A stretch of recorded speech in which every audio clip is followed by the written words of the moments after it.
but he takes these inhalations of breaths in the middle of lines that drive me bonkers.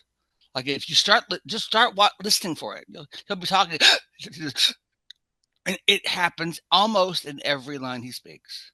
It drives I've me never noticed that. nuts. It's Oh, also, but is it not part of the character being awkward? maybe it is. Sure is awkward to me because it drives me out of my mind. But there's little stuff like that I didn't like. But she really grew on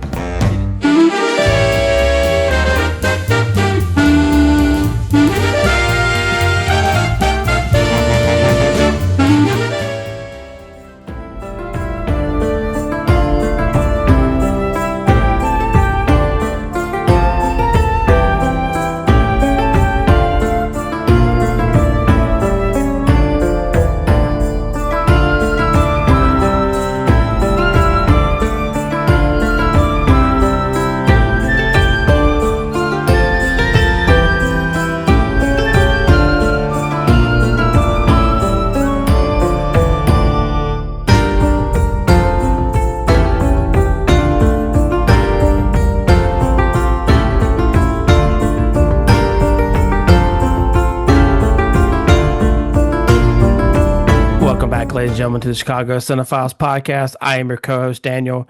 Joining me, as always, is Stephen and James. Fellas, how we doing today? Good, good. Finally fall Still in weather. love. We are back with our Oscars, so we're happy to be back on that. And we got a doozy tonight. Tonight we're the next movie we're choosing is, or we didn't choose, the wheel chose it for us, is Shakespeare in Love. So Shakey's little Billy Shakespeare. Without further ado, let's go ahead and get started. So Shakespeare in Love, released December 11th, 1998. It's got a pretty big cast, so just bear with me for a minute. It's got Joseph Fiennes as Shakespeare, Gwyneth Paltrow as Viola, or, I guess Juliet down the road. Spoilers. Jeffrey Rush as Henslow, Colin Firth as Lord Wessex, Ben Affleck randomly as Ned, I think it's Aline or something, and then Judi Dench as Queen Elizabeth the Foist. Thank you, Ned Allen. Thank you. It's just spelled weird. It's spelled like Y-N. It's like a Gen Zer spelled it. Or it's an app. Yeah, there you go. That's even better. I love that too. It's funny.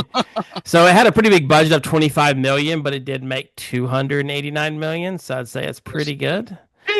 And we're back to being able to go over their winners and stuff. It was nominated for 13 Oscars, and it did win 7, including Best Picture, Best Actress Gwyneth Paltrow, Best Supporting Actress Judi Dench, Best Screenplay written directly for the screen, Best Original Musical or Comedy Score, Best Art Direction, and Best Costume Design. Wow. So a lot of long titles, similar to Shakespeare. They couldn't just say, 13 nominations. Wow. It's not bad. We'll get it. We'll get into it because it's I don't think it's all above the table. It's Weinstein. It's not. Spoilers. It's not all above the table. But all right. So now we're gonna ask Stephen to somehow summarize Shakespeare's life in 2 minutes. So Stephen, take it away. This is even shorter than usual. So because I could get into this really crazy, or I could just let this go. So I just let it go. So here we go. But Shakespeare in Love is a romantic comedy drama that imagines a young William Shakespeare struggling with writer's block while trying to complete his play Romeo and Ethel, the pirate's daughter. His life changes when he meets Viola, a noblewoman who disguises herself as a man to audition for his play. Their passionate love affair inspires him to transform his work into Romeo and Juliet. As the romance blossoms, Viola's arranged marriage and social status threatens their relationship. The film celebrates the power of love and art, blending humor, romance, and historical fiction to show how heartbreak helped shape one of Shakespeare's greatest masterpieces. Ta-da! So, it's quick and simple. Wonderful. Thank you, Stephen. Appreciate that. All righty. So, as we always do, we usually go over what was going on that year. However, we've already talked about this, so I'll just touch base on a few of them that pertain to our medium, which is going to be Yeah. it's going to be the movies. The two biggest ones for movie wise is that in March of 1998, Titanic wins 11 Oscars, Wow. which we'll get to eventually, and then in December, or no, sorry, in July of that year, Saving Private Ryan uh, opened for theaters. So that's kind of the two like related to. So that movie opened in July. This opened December. Yeah. That's interesting. Okay, Yeah. that's Yeah. interesting. It was like a summer blockbuster, basically.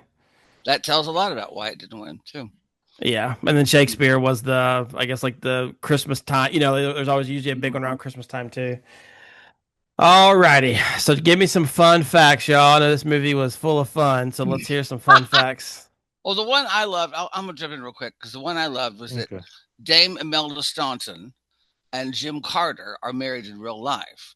Now, Staunton plays the nurse off stage, and Carter plays the nurse on stage. So I thought that was kind of fun. You know, um, uh, and in 1998 was the only year that two actresses were nominated for Academy Awards for playing the same character in two different movies in the same year. Judi Dench was nominated and won Best Actress in the Supporting Role for playing Queen Elizabeth I in this movie, and Cate Blanchett was nominated for Best Actress for portraying Elizabeth I in Elizabeth. Yep. It also was worth noting that Joseph Fiennes portrayed the love interest in both of these movies. So there you go. That is cool. Joseph Fiennes did not win Best Actors beyond that. He's wonderful in this movie. But James, you have something after that, or? Yeah. So okay. Usually I vet this, and I'm like, I looked at Slate magazine. I've looked at multiple sources for this.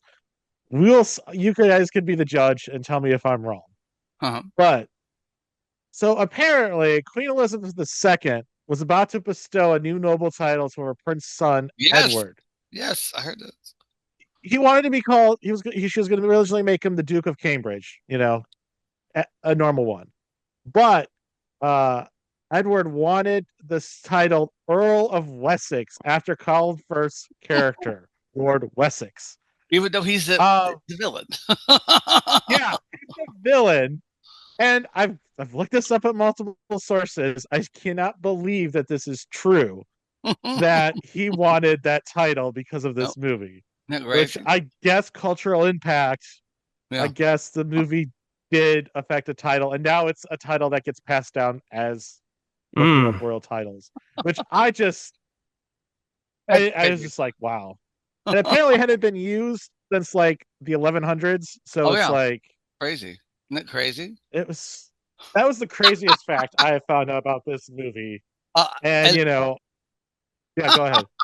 No, I was going to say, it's like that really stunned me. It's like he was choosing the villain's name, but it says something about the person. It's a cool name, though.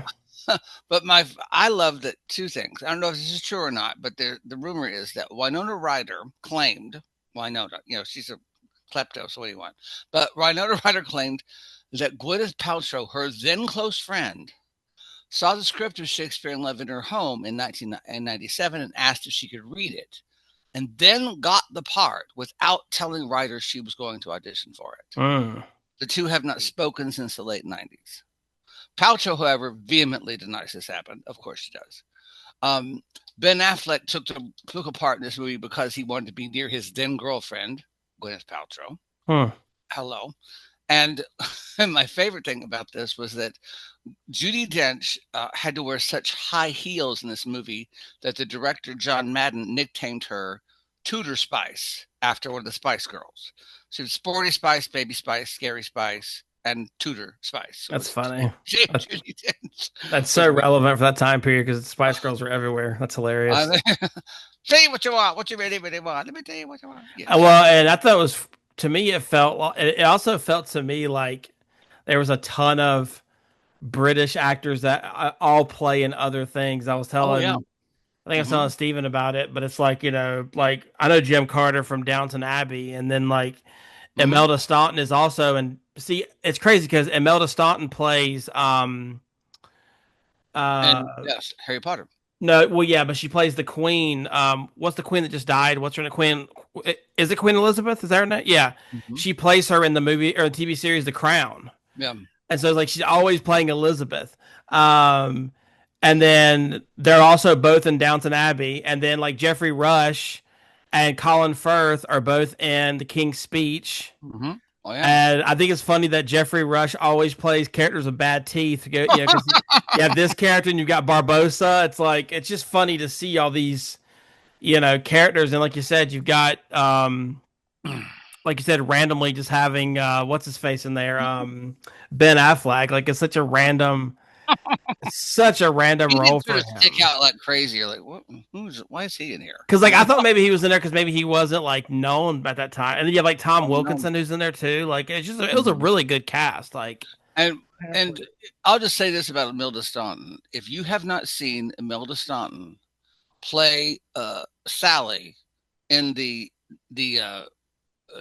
oh god, what's the name of it? In Follies, the thing they did at the oh god, at the National Theater, the National Theater Live. Watch her. Just go on YouTube and have her sing "Losing My Mind." Watch her sing "Losing My Mind." She's an amazing musical theater performer. And then you see her as this nurse. You're like, oh wow, she's funny. She's incredible. She truly is incredible. That's just my little push on Imelda Staunton. So, but well, I'm just saying, watch that movie. well, you know how Ben Affleck sticks out as a sore thumb. He Yeah. apparently joked about him the only one not being knighted in the film. that's funny. It's very true. I don't But And think that's because of all their British actors. I don't think he was like I don't think he he stuck out because he was terrible actor. I think it's just you're like, what is he doing here? didn't. It's like, and Not then this was before he was Sad Affleck. right, it's like, or before he was, Goodwill Hunting or whatever, because Bad he was a good, Affleck. yeah. That's true. And then Steven, I'm sure you want to give a credit to what's Judy Dench's name in the Bond series? What agent? Oh, Who did she M. play? It's M. It's M. Yeah, Um, yeah. I couldn't think what it was. Yes, so like, give her credit in that too. It's like all these crossovers. Like M. it's really cool. I love it. There's a couple of Bond where he breaks into her apartment. I think it's in Skyfall. And he goes, I thought M was just a moniker. I didn't know it stood for. She goes, utter one more word and I'll have you shot. Off with his head. You know, utter one more syllable, I'll have you shot. I mean, she is incredible. Just well, she started playing M with Pierce Brosnan in his very in Goldeneye. And Well, that's what all I'm talking about. I mean, that's I mean, why she I'm. just, I think you're a sexist, misogynist dinosaur, is what she says about Bond in the first movie she's in. She's incredible. So, yeah. Little Judy Alrighty. Dent, little chubby Judy Dent. So, correct me if I'm wrong, but me and James are the only two that hadn't seen this before, right, James? I have not seen this movie Okay. before. Okay. So, I guess I'll go first with my initial thoughts. We always talk about what the initial thoughts were. I had a feeling. I just knew its infamy as not deserving to win. So I kind of went into it a little bit Hmm. biased. I'm not gonna lie, but you'll see at the end my final thoughts on it. But so I didn't really have much of an opinion on it. I just knew that it was, you know, Gwyneth Paltrow. That was the only person I knew because I didn't look up anybody else. I just knew she was in it. And I was just kind of like I was super thankful it wasn't a 3 hour movie when I started it because I'm like to me like Shakespeare just screams 3 hours. Hello, Hamlet. Titus. Yeah. So James, what was your initial thoughts going into it? I mean, I try to go in it as clear headed as possible and not like enraged like the last episode. But like I kind of enjoyed it. Like it was like kind of thinking about like back when I was in theater, but like you get a little bit into that later, but it was okay. And then Stephen, I don't know when you saw it last or how much you've seen it. I saw it in the theater when it opened. I I I know it's less than Young Frankenstein, so I know we can say that. But Yeah, like, what was your kind of thoughts rewatching it, or any memories that you had of it, or I just, as I said to Daniel, I was dating a boy who was not exactly the brightest bulb. Let's just put it that way. And one of the last jokes they have is to tell Master Shakespeare, I'd like a comedy for Twelfth Night, and the whole audience laughed when I saw it. And he was like, what is that? Because it's the name of a play, 12th Night. So one of his plays' name. So that was the joke. He had no idea. So there were a lot of jokes that went right over his head, and I kept having to go, well, two houses, both alike in Fair Verona, where we are seeing. Like a lot of stuff just went over his head. He just had no. So I had to go. Okay, so Romeo and Juliet is a play about two, that kind of thing. So that's what my memory of this is. That's funny. I'm getting to enjoy it without having to explain the whole damn thing. I was about to say that was probably nice not having to explain it. Yeah. All right, so then let's dive in. So I just like kind of mentioned earlier, it is a pretty star-studded cast. I was kind of surprised at how many people were in this that I recognized. So I just wanted to give a shout out to that. I feel like it was not like I feel like a hodgepodge, like we said earlier, like of just people. It's like you've got Ben Affleck and Gwyneth Paltrow and all these people, and it's just like it just kind of felt. I don't know, like, am I crazy and not really recognizing the Romeo guy? Like, I don't know him in anything. Joseph, is it Fiennes or Fiennes? I don't know him in anything. Like, to me, he did great, but to me, like going into it, like he was the one guy I'm like, who is this? He was a dreamboat. That's what he was. He sure is. And it's funny though, because like I didn't realize that like people like Colin Firth and all these other guys actually did things before the movies I've seen. I mean, I know they have, but like, I'd never seen Colin Firth until I watched The King's Speech, so I had no idea that they were in it before. And even like with Jim Carter, I had no idea that he did this. I only know him as Mr. Carson in Downton Abbey. Like, it's pretty cool to kind of see them on the big screen and not just in a TV show on Netflix or whatever. Yeah. So just want to give a shout out to that. I thought it was really cool, the Star Study cast. That's probably where a lot of 25 million came from, right? Yeah, hello. Whatever. Anything you guys want to add about that, or you guys are good to move on? I would agree with that. I don't know if I should say this, but like Gwyneth grew on me, and as this movie went on, like she. At the first scene, I was like, "Oh, I'm not gonna. Why is she?" Because there's just it's something I have. I have a problem with certain actors and the way they pronounce their T's and their D's, and especially when it's American actors playing British actors, they over enunciate those things, and it drives me bonkers. I don't know what it is. That first scene, she's always hitting her D and her T, and I'm like, okay, it's going to be a long freaking movie for me. It's going to be a long, but then it sort of went away because I guess I like the character. I don't know. But something about that just really annoys me. And you hear that a lot, again, with American actors playing Brits because they're trying to sort of overcompensate, I think. It's like when I watched the Big Bang Theory. I like Jim Parsons. He's perfect for that role. But he takes these inhalations of breaths in the middle of lines that drive me bonkers. Like if you start listening for it, he'll be talking. And it happens almost in every line he speaks. It drives me. Never noticed that. It's also, but is it not part of the character being awkward? Maybe it is. Sure is awkward to me because it drives me out of my mind. But there's little stuff like that I didn't like. But she really grew on me.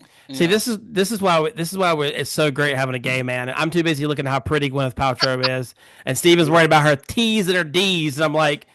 I didn't pick up on this at all. I want to see her D's, but not the not the one she's spelling.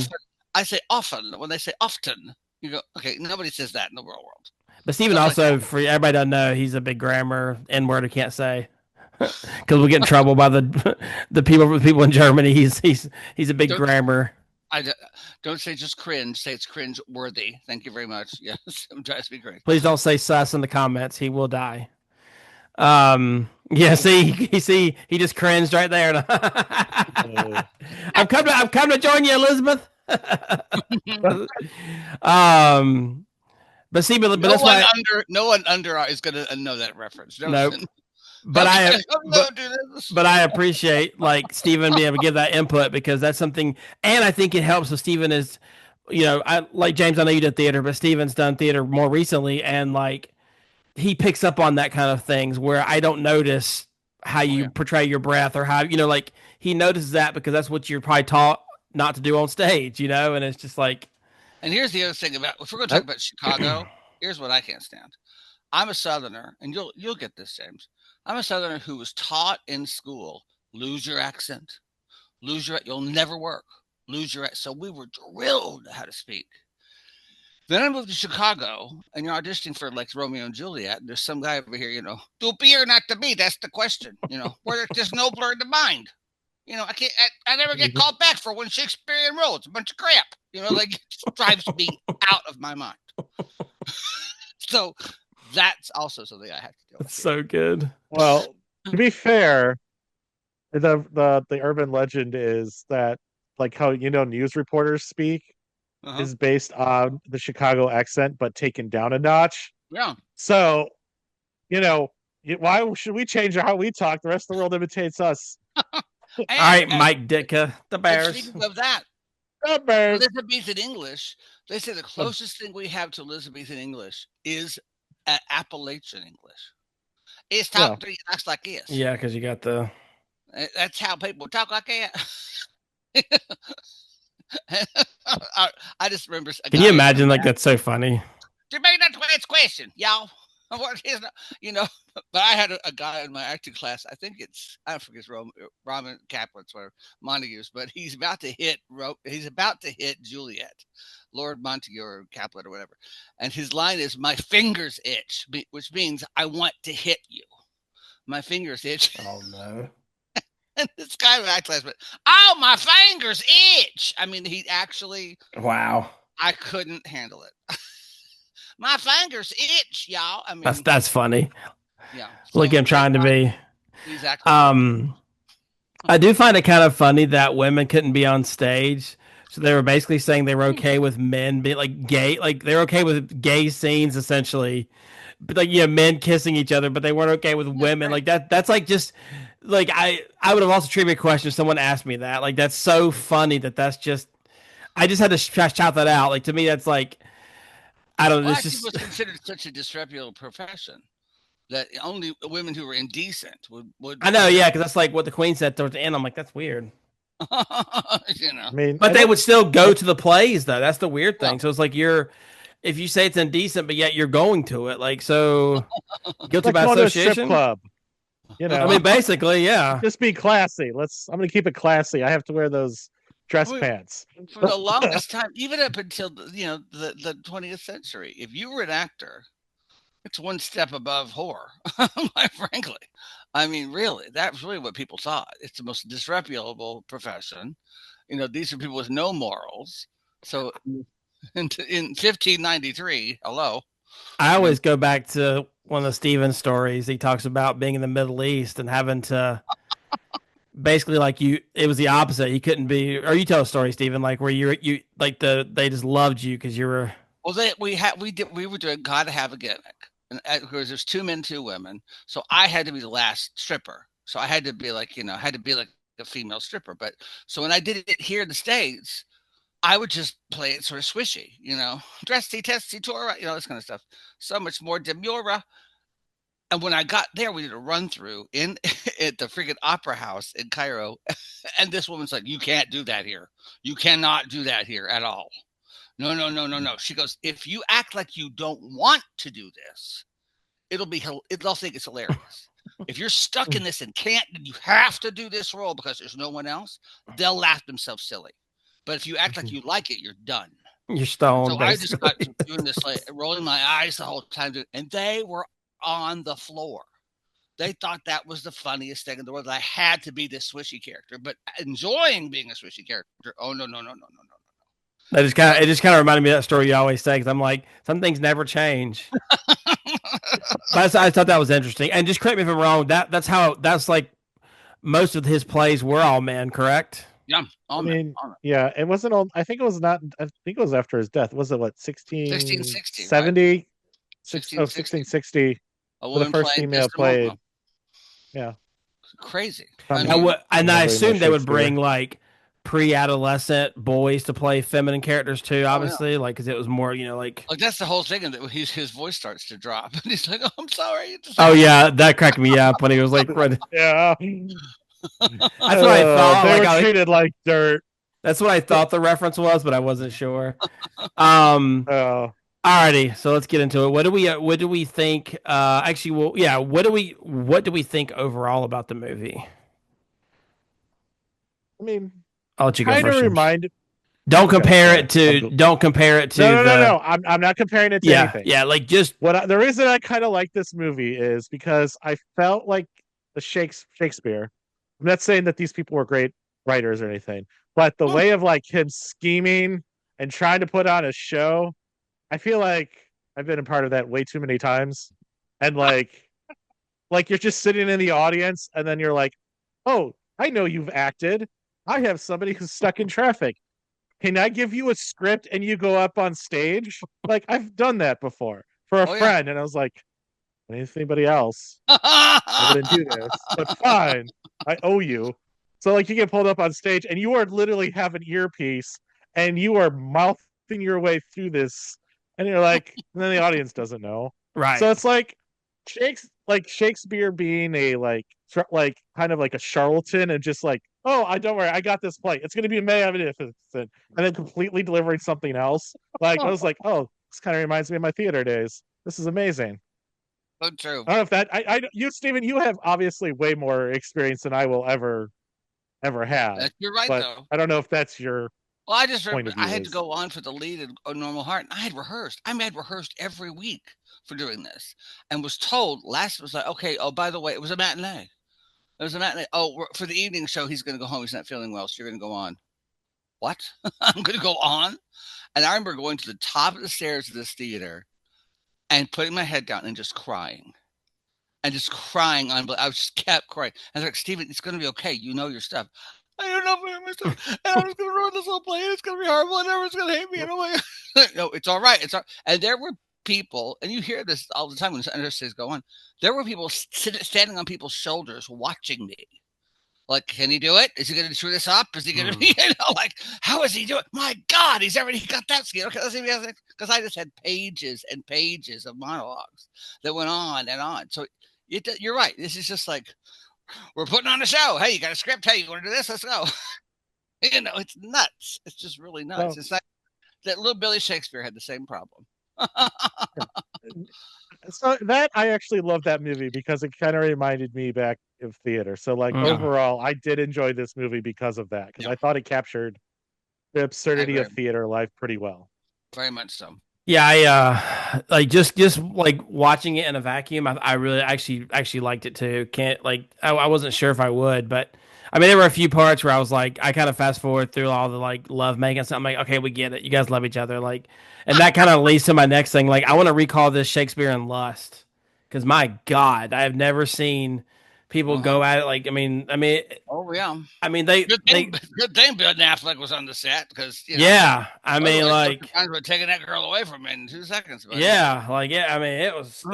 I don't blame him. Like if that's like, but no, sometimes I'm like, okay, I don't really want to see all this, but I No, was I do. joking with Steven. I was like, if you would have told me that we could have got to scene Gwyneth Paltrow, you know, with no Barefoot. shirt on, you should have led with that. I would have watched this. I'd have put this first in That front of. movie is watch Obviously, that I'm just movie. making a joke, obviously, but it is kind of funny because like you don't really see that like big. I mean, and I don't think she was really a big celebrity then. So maybe that's why. But like, you don't really see like big like I'm thinking someone like you would ever see like a Julia Roberts do that, or you know what I Oh mean? yeah. Like you don't see because even though she did Pretty Woman, like you never saw like I don't think anyway. I haven't seen it in a while, but just kind of interesting. She's someone that I kind of forget about too. Like I know Steven doesn't like her, but like Gwyneth Paltrow, like I don't really think about her. Like I just she's somebody, and it's probably a good thing because she's like, look, I've done my stuff. I'm not, like she's not really in the limelight much anymore. After Um, Goop, she has her Goop. That's about it. but she's got her money, so hey, hats to her. All right, so what did you guys have a problem with Judy Dench winning, only being on the camera for 8 minutes? And it's not even eight No, minutes. It's less than that. That's what Google told me, 8 minutes. No, it's I think it's five. six It's like, minutes. Google Oh, it's told me it was five. 8 minutes of oh, screen Google's time. wrong. Google's wrong. Now Uh, they may have been the original may have been 8. And they may have cut some of it out, but they said she got 8 minutes total for the thing. So I don't know if that's like Mm. maybe like the unscript, like the unedited or whatever. where is it? She was on screen. Her screen time is 5 minutes 52 seconds in four scenes. the second shortest performance to win an Oscar, only behind Beatrice Straight in Network, who was 5 minutes and 2 seconds of screen time. And I'm gonna tell you right now, I think that she deserved it. I think she's wonderful. I think she deserved the award because she lands every scene she's in. Don't you Oh, think? sorry. It says approximately 8 minutes. Sorry, AI says approximately 8 minutes. That's like I say, it's AI. rounded. They Once rounded a again, few AI minutes is up. wrong. Yeah, Yeah. because well, but I mean, maybe I don't know because it everything I'm seeing here says it doesn't really matter, but it sites say different things. One says 5 minutes, one says seven. It doesn't matter. At the end of the day, it's less than 10 minutes. That's crazy to me, if you ask me. No. No. I don't know what else was she like what she was going up against. Like, was anybody in Saving Private Ryan on there? Because that would be the only. I mean, I assume Matt Damon probably was. Well, that's actor, not actress. I don't think they would be probably. I mean, I'm okay with it as Kathy well. Bates in Primary Colors, who I would say I would have given if it was me. It's Kathy Bates Primary Colors, Brenda Blethyn in Little Voice, Rachel Griffiths and Hillary and Jackie, and Lynn Grade Grave and God and Monsters. I love Lynn Grade Grave and God and Monsters. If it was me, I would have given the role to Kathy Bates in Primary Colors because that's an incredible Hmm. performance in there. But she already had her Oscar. Let's give it to Judy Yeah, Dench it's and ton. Shakespeare in Yeah, Love, that kind of thing. yeah. I don't hate it either because like she's almost unrecognizable, Oh yeah, and that's hats off to the makeup design. Like, This is yeah. the it's only one kind that of I recognized. I want one of huh. those colors. What'd you say? Judy Dench. She was the only one that I recognized, like right off the bat. Well, I mean, like I recognize her because of her voice. I didn't recognize her because of her. I mean, that's kind of saying something. She's bald and pale. You recognize her, James. I don't know. If it's a compliment. Um, I I did. mean, No, oh, maybe it's the for voice. me, what won the like won me over was whenever she kept calling Gwyneth Paltrow Mr. Kent at the, like going along with it, and then like there's a mud puddle and there she's like forget it or whatever. Like she's like Hey, she too late, too too late. late, Yeah, she like that was hilarious. I'm like that's so funny. Yeah. too late, Like too late. that was just so funny. But yeah, I don't have any problem with it either. I just wanted to ask you guys if you had because I know like I'm sure some purists out there Yeah. probably have problems with it. I have a question for you all that maybe this is on your questions, but Yeah, so shoot. I had a plot hole question. So we he says Will Shakespeare says he's Christopher Marlowe. Now those of us theater know that Marlowe was killed in a brawl in a bar. Okay, so I saw that coming. Oh, he's going to be killed because he's Christopher Marlowe. I get it. But didn't you have Wessex seeing Will Shakespeare after he's killed, supposedly killed Christopher Marlowe, and he freaks out, right? Freaks out thinking he's seen the ghost of who he killed. But then we hear that no, Christopher Marlowe died in a brawl. It has nothing to do with this later. Like that's what the Hmm. Ben Affleck character says. And you're like, well, wait a minute. So either he was killed by Wessex or he wasn't, but something doesn't jive here. Am I wrong? Because I I later on I didn't was catch it because I Nope. did. I didn't catch it what was it? either. My You're not. original suggestion was because all white people look alike. But the but no, you're right. So like Why would he know? so like I was like, so this is a plot hole. Somebody do a Google search and see if it's a real plot hole. Steven, will you look at that up real quick? Or Plot hole. I will. Like, Okay. I mean, it just made me go, what? So I didn't know if I was the only person that sort of caught that, but it was after I watched the video. I was like, wait a minute, why would they freak out like that? So maybe I'm just wrong, but tell if someone's watching this in the comments, tell me what's if I'm his wrong. Marlowe, right? Christopher Marlo, Marlowe. it's for Marlo. Hello, Marlo. I don't see anything on Google about it, but because I typed in like plot hole, Shakespeare in Love, Christopher Marlowe, so I don't know if it's. Maybe I'm wrong. No, you're probably not. You're right. I'm sure because No, you're right. you pick up on stuff like that. There had to be something though. Maybe we missed or Yeah, something. maybe I missed. But anyway, just I putting that out I there. mean, it does say here that the theory behind this that Marlowe faked his death, escaped, and hid so he could continue to work under the patronage of Thomas Walsingham. Now, this could be the real, like, not in the Yeah, movie. This could be the actual yeah. real story. But And Marlo was gay, by the way. Christopher Marlowe. I mean, I don't know. I never had him, but I'm just saying. We've heard. is that your stage name? Alrighty, so now let's go ahead and get into the big controversy. Uh-oh. This so All right, I'm just gonna read a little bit of things. So this is definitely one of those. This is one of the first movies that we can talk about where I felt like it was very political in the sense Yeah. of like this was pushed by Yes. someone named Harvey Weinstein.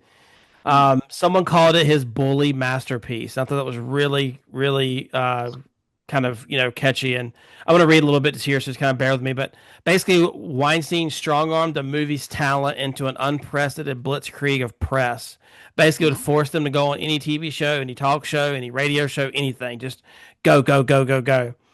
And then he also started attempting people to believe that Saving Private Ryan was only good in the first 15 minutes and not a good Yeah. film overall, which Hmm. may have a point there. But and then some people say that he created a new type of press, the Yes. first for many that dealt with negative campaigning and trash talking someone else's movie. So I just kind of, knowing what we know about him, obviously it does tarnish this movie. You know, And Shakespeare in Love was his first PR offense that came in the form of sending VHS screening tapes yeah. directly to Oscar voters, inviting them to parties with cast and crew, which allegedly violated the Academy rules. And you're right, sending cast members on talk shows for months, nonstop publicity on radio and TV. And it's what that strategy is now called for your consideration. It's what everybody does. Mm, But he really brought this to the next level. So if we're talking about how this movie beat Saving Private Ryan, it did it on the back end of the film, not because of the film itself, but because of what it did, which is now what Yeah. everybody does.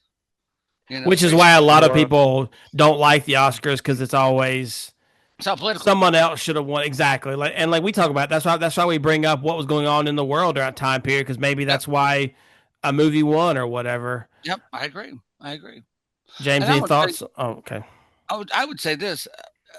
I look at the Tony Awards anymore and go, you'll see a play win. You'll see somebody in a play win. You'll see the play win. Then you'll see another play win for best actor. Then you'll see a secondary actor play for another play. So they're trying to spread the wealth. It feels like they're saying if we give all of these awards out to one show, that show's going to last. The others will close. So to keep the shows open, we're going Mhm. to spread the wealth out for here. And that's truly what I feel is happening when I watch the Tonys anymore. Is there's a lot of okay, let's see, how can we keep the most shows open on Broadway?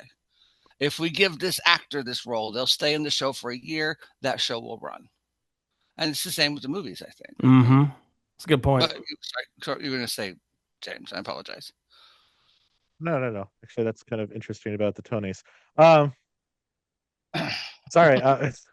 So no, I don't know. I don't like the campaigning. I think a movie, but I don't know how you would objectively Stop it. do it. But Hmm. I don't like yeah, like objectively, like there's going to be a reason. There's going to be some influence. There's going to be like me with other films. Like I have strong opinions, Okay. but I don't know how you piece it other than like barring the movie because he broke the Academy rules. Yeah. Now, is that fair? If some of the producer you like said, "Yo, you did something wrong. Your movie can no Yeah. longer That be would. in Can you consideration." That's imagine? the only way I Can can you think imagine? of. Yeah, but I don't know if you could still do that. I don't know. That's It's a very hard true. question to That's answer, very but I true. love to complain about Yeah, no, I think it's a good point because it's also one of those things where you're like truthfully you want the best movie to win, but then like Steven said, like if you give it to everything, people kind of side eye it and it's like, because that's Yeah. why I think Lord of the Rings: Return of the King won everything because they didn't give it to him for the first two movies, Yeah. and realistically they probably should have won Best Picture for at least one of the other two. Yeah. So they just Yeah. gave him. I mean, that happens again and again. If you look at what's her name in uh, well, the year that Color Purple was up, it was the year that of the Trip to Bountiful. And what is her name? Who won the Trip to Bountiful? God, I'm losing my not Joanne Woodward. God, I can't think of her name. But so Whoopi Goldberg didn't win for for Seeley in Color Purple, which is incredible. Her first film, incredible performance. But I have to look this up now because of it. But but a trip to Bountiful. But here it is. Um, Here we go. Who was it that was in this? Oh, Geraldine Page. So Geraldine Page had been up for Oscars throughout her career and never won. So when she gets to Trip to Bountiful, it's an incredible performance. She wins for Trip to Bountiful. So and Whoopi Goldberg controversially stood up on the front row and applauded, and people thought she was doing that mockingly. And Whoopi Goldberg said, "No, I've loved this woman for years. She deserves this award." So what happens later on? Whoopi Goldberg does Ghost. They gave it to her for Ghost. That was not an Oscar-winning performance at all. Maybe the Oscar performance was her standing up and clapping. No, just, yeah, you know, but that Oscar was given to her for Color Purple. I mean, that's exactly what that was. There are a lot of like things that happen later on where you go, yeah, we didn't give it to you for this, we're going to give it to you for that. Well, like Judi Dench. Well, I feel like, you know what studio I think has perfected the Oscar baiting? A24. A24 studios. Like, I feel like they have like perfected it, like doing what Harvey Weinstein started out doing. Yeah, I don't know. So what do they do? I don't recognize that name. So they're like a small independent studio. Like, they've been known for like The Whale, The Zone of Interest, Brutalist. They're really good at getting their movies nominated. Okay. Like, they are consistently. Moonlight actually was was one of them. So they're really good, and it's only been around 2012, but they're known for lobbying hard to get movies in front of people. Now, do you guys think that sometimes we judge independent films on a different level? Like we give them more credit? Like it's because like but like I think we do because they don't have as much money. They don't have because like what's the movie? What's the Apple movie that we did? The Coda. Like that, I think that won a lot because it was a independent film, for lack of a better word. I know it wasn't, but just kind of stick it to the man, not be MGM. You know what I mean? Like it's just something different. Apple. Oh, I think the thing about the independent argument is independent movies have no budget, so they cannot use special effects, which I'm okay with. Like I'm okay if they win it, obviously. As cartoons, so they need to like make up for it in a way with a better story writing. I think stories tend to might be more flushed out. Like that's what the argument for independent films are. Now, granted, there are a lot of independent films that have terrible scripts, but I don't know. I think they need to make up with it. Someone said at one time, and I'll see if I'll let you go, just that parameters oftentimes bring the best out of people. Because if you're limited to, and that's why I think we don't have Van Goghs today, because we have AI to paint it for it. Like you had the parameters of, and even like Shakespeare, like you had the parameters of what you knew. Like you didn't have AI to touch it up or whatever. Like I mean, that's why you watch some certain practical effects from the 30s and 40s and 50s and go, wow. Yeah. How did they do that? How did they make that happen? Because they had no choice. They don't have this ability. And I think I always use the example of Spider-Man Turn Off the Dark. They gave, what's her name? Julie Taymor, all the money she ever wanted, as much time as she wanted. And that was a piece of crap. Because she could do whatever she wanted. If you give her some saying, hey, you've got this much money, you got this much time, and go. And give yourself some limits. Limits are good for an artist. Limits and saying, okay, you can't go beyond this. That makes you revolutionize certain things. Yeah, agreed. Into this. Hey, look at Apollo 11. or 13 or whatever, where they had to like dump everything out. Here's what we got, guys. We got to do. Make it work. Make it work. Exactly. Because like to me, to this day, is 100 years ago. But in modern times, the roller skating scene that Charlie Chaplin does, that's like a mirror that he falls like down the whatever, and it mirrored to looks like he's like that's crazy to me. Or like Buster Keaton when the house falls, basically on him. You had to that out. Like I mean, it's like it's crazy. Like all the stunts they were able to do back then without having off the clock. I mean, give me a break. So it's just like my favorite, if old school movie trickery, is Metropolis from.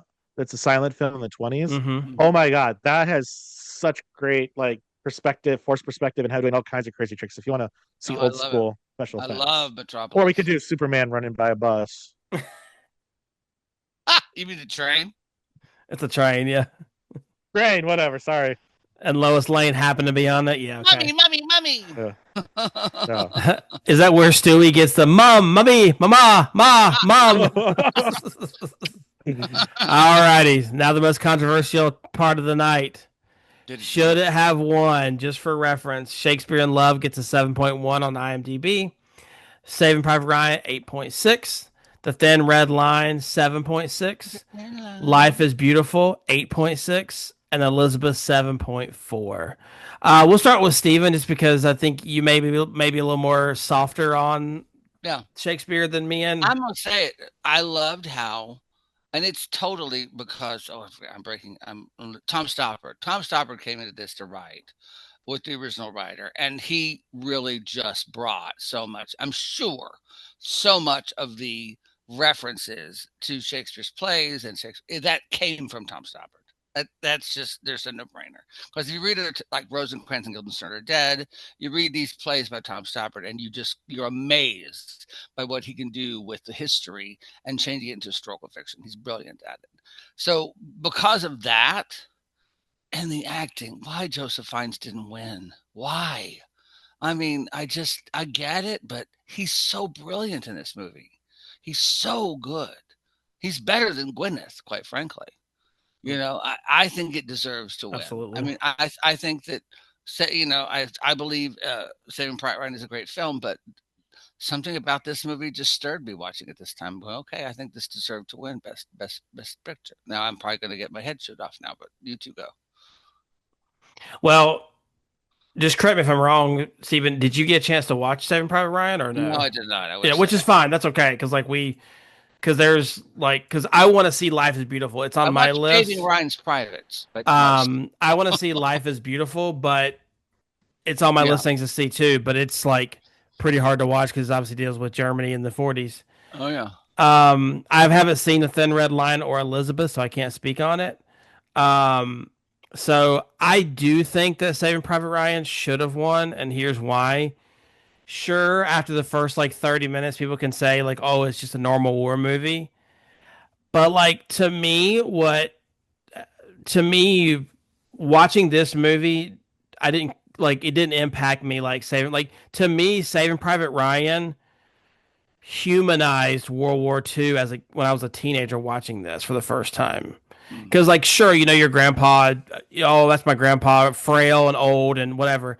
But then when you see what his people, not saying he was on D-Day, but like you see what they went through. I mean, to me, this was the first film.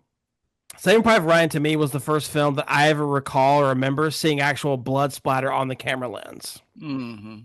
Mhm. And like just seeing the like horrors of it and people begging for their mom while their guts are, I mean, like it's just so crazy. And like to me, if the movie only lasted 30 minutes, that's enough for it to win because that I've never seen a movie start like that. The first 30 to 45 minutes is them storming Normandy. There's no Mhm. get to know the character. Of course, it does start with a flash forward of the guy going. He goes to the cemetery Arlington and pays the respect, and then it flashes back. To me, that I think that's the greatest 45 minutes in cinema history, honestly. Mhm. Now, so I'll say yes, it should have won. I did enjoy. I do want to give credit. I did enjoy Shakespeare in Love. Like I didn't think I would like going into it. I did enjoy it, but I have to hate watch it because Saving Private Ah, Ryan deserved to win. okay. James, what do you think? Right, I'm kind of similar to you, Daniel, about Saving Private Ryan's influence because back in the day, my mom would let me watch any war movie to basically make me like not wanting to like so I could watch any like war movie I wanted as a child so long as it was like historically accurate. Mm, Because my mom wanted me to like think war was like you should always last resort, like it values Yeah. instilling. So she would yeah. like to watch Band of Brothers, all of that stuff. So way before it was probably age appropriate. So watching Band of Brothers does have this colossal impact on me because Oh, it's like the first movie, and I do think this is where I kind of got my World War II-tism, where I like learning Yeah. about it and like seeing what people did, all that fun stuff. I think Saving Private Ryan could have won. However, Shakespeare in Love is one of those movies where Like I have to be in a certain mood to see Saving Private Ryan. Like I can't just watch Saving Private Ryan like While you're eating dinner, like like yeah, eating dinner. Like no, I have to I'm gonna have a mindset afterwards. Like I need to like oh this is terrible to watch. I gotta have a mindset. Shakespeare in Love is one of those. It's a great film. Like I'm not gonna knock it. It's a great film where you can just turn your brain off.